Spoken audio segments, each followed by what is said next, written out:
I'm sorry, you have exceeded your time, ji. Thank you very much. The last speaker for this discussion on national integration, Sayyid Adnan Kakakhail Sahib, seat number 93, Jamiatul Ulum Islamia, Banori Town, Karachi se ताल्लुक है इनका. Jamia उलूमुल Islamia Binori town Karachi. मेरे साथियों ने कल भी इस मौजू के ऊपर बहुत अच्छी बातें की. आज कोशिश करूंगा उन्हीं बातों की रोशनी में इसको बिल्कुल मुख्तसर अंदाज में पेश करूं. इसमें दो राय नहीं है कि हमारा सबसे बड़ा बहरान नजरियाती यकजहती, फिक्री वहदत और इत्तेहाद और इत्तेफाक से महरूमी है.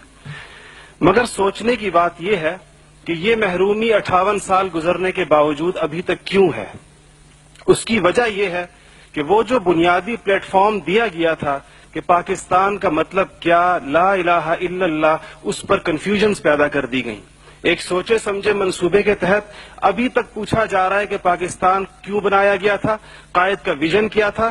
क्या ये चीजें बहुत क्लियर नहीं है?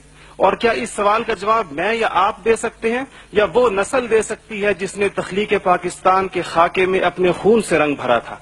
ये उनकी रूहों के साथ मजाक है, ये उनकी रूहों के साथ मजाक है, ये उनकी कुर्बानियों का मजाक है कि जी आप तो कट मरे, हमें समझ ही ना आया कि आपका मसला क्या था. हमारा दूसरा बड़ा मसला अमन व अमान की दिगरगू सूरत हाल है और बदकिस्मती से इसको बाज औकात कहा जाता है कि इस्लाम जिम्मेदार है. हालांकि कुरान का मुताला बताता है कि सबसे ज्यादा इस्लाम अमन व अमान के ऊपर जोर देता है. इब्राहीम अलैहिस्सलाम की दुआ तो जरा देखिए. मईशत की बात बाद में करते हैं, इकोनॉमी की बात बाद में करते हैं, पहले अमन की बात करते हैं. फरमाते हैं रब्बि जअल हाज़ल बलद आमिना, इलाही मेरी इस बस्ती को अमन का गहवारा बना दे.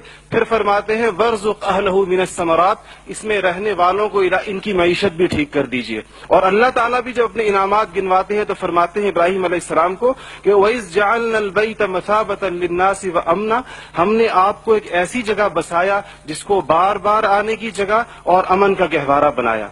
ये तो बात बिल्कुल वाज़ेह है. मसला ये है हमारा अमन व अमान तबाह क्यों हुआ, हमारा नौजवान किस तरह दहशतगर्दों का आला बना और हम रोज बरोज लाकानूनियत की दलदल में क्यों धंसे जा रहे हैं. जनाब सदर, नोट करने की बात है कि ये सबक उसको किसी मजहब ने नहीं सिखाया, ये सबक उसको किसी दीन ने नहीं बताया. ये तबकाती तफरीक, इस्तेहसाली निजाम, टैलेंट की बेकदरी, तालीमी ढांचे का खोखलापन, बे इंतहा करप्शन और इख्तियारात के नाजायज इस्तेमाल वो खौफनाक मसाइल हैं जो नौजवान को इस तरफ लेकर गए हैं. आप ये मसाइल हल कर दीजिए, आप ये मसाइल हल कर दीजिए, फिर देखिए ये नौजवान दहशतगर्द है या अमन पसंद है. हमारा तीसरा सबसे बड़ा मसला जो इस वक्त बहुत अहमियत का हामिल है, जमहूरी रिवायात का फुकदान है. हम अभी तक हकीकी जमहूरी कल्चर और अवामी मैंडेट के एहतराम के माहौल को पैदा करने में नाकाम रहे हैं. टूटती बनती असम्बलियों, इंतखाबी धांधलियों और जनाब सदर अहम कौमी मसाइल में पार्लियामेंट को बाईपास करने की रिवायात ने अवाम का एतमाद मौजूदा पॉलिटिकल सिस्टम से उठा दिया है. इसके लिए हमें अपने उस पड़ोसी मुल्क से सबक सीखना चाहिए जहां से मुशाहिद साहब तशरीफ लाए हैं और आप अनकरीब जाने वाले हैं. उनकी और हमारी तारीख आजादी एक ही है. उनको और हमको हमें और उनको एक जितना वक्त मिला है, मगर उन्होंने अपने यहाँ जमहूरी अक़दार को इतना मजबूत कर दिया है कि हुकूमत कितनी नाकाम साबित क्यों ना हो जाए, कोई भी उस्ताद टूट पड़े, ये नहीं हो सकता कि फौज बैरकों से निकले इक़्तिदार में आकर बैठ जाए. इसी तरह जनाब सदर, मैं ये समझता हूं कि आज इस हॉल में लगी हुई कायद की तस्वीर आपसे पूछ रही है, आगे आप खड़े हुए हैं कि जनरल तुम तो सरहदों के रखवाले हो, तुमको ईवान इक़्तिदार की राह किसने दिखाई है. और जनाब आला, हमारा तीसरा सबसे बड़ा मसला एलीट क्लास इकोनॉमी है. आपके आदादो शुमार के जादूगर कह रहे हैं कि मईशत तरक्की कर रही है, ज़र मुबादला के ज़खायर बढ़ रहे हैं, कर्जे कम हो गए हैं, कशकोल टूट गई है. आप बार बार कहते हैं पहले हम मांगने जाते थे, अब हम देने जाते हैं. और अवाम हैरान है कि खुदाया क्या माजरा है. मईशत तरक्की कर रही है, गरीब का चूल्हा बुझ रहा है, ज़र मुबादला के ज़खायर बढ़ रहे हैं, पेट्रोल की कीमतें आसमान से बातें कर रही हैं, रुपए की روپے کی قیمت ڈی ویلیو ہوتے ہوتے کہاں آ کھڑی ہوئی ہے. اور اس کے بعد ایک اور بات جناب صدر، آپ نے کہا کہ بسنت منانے سے کچھ نہیں ہوتا. اسلام تفریح سے ہرگز منع نہیں کرتا، بلکہ صحت مند تفریح کی حوصلہ افزائی کرتا ہے. مگر خدارا محروموں لاچاروں کی آرزوؤں کے مزار پر دھما چوکڑی نہ مچائی جائے.